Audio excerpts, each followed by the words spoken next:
When it comes to building healthy relationships, one of the best things we can do is develop a healthy self esteem.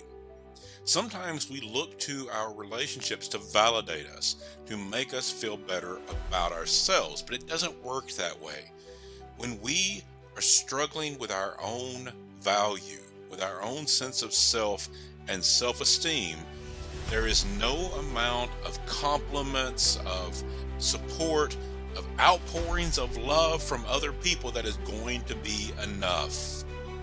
There's a tendency when we don't have strong self esteem to reject all of that, to push away compliments, to push away people that support us because we don't feel we deserve that kind of support.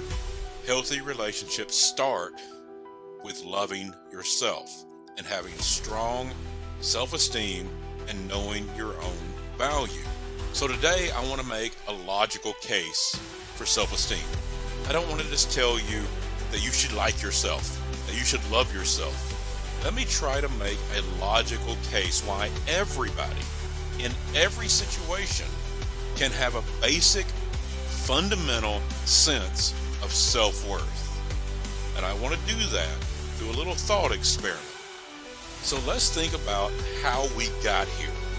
How we as human beings come to exist, not just in birth through our parents, but how we as humanity come to exist. Now, there's only two ways that people believe we got here as a species, and proponents of these two schools of thought argue with each other. But I want to put that argument aside and just recognize both of these ways of thinking. One way that we got here, according to a lot of people, is we were created by a supreme being, by a divine force, by God. That God created humanity on purpose. And from a Christian perspective, the Bible says that we were created in God's image. And that image, God, is love. We were created in the image of love. That's one school of thought, that a divine, loving God, who is the essence of love, created all that is, including humanity. The second school of thought says that we came about through billions and billions of years of evolution, that an incredible number of random events took place that ultimately culminated in the emergence of the human race.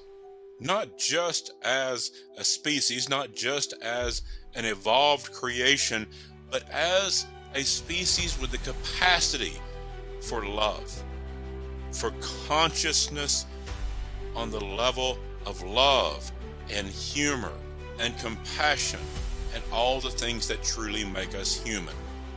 That we evolved not just to exist, but to exist on a level capable of love.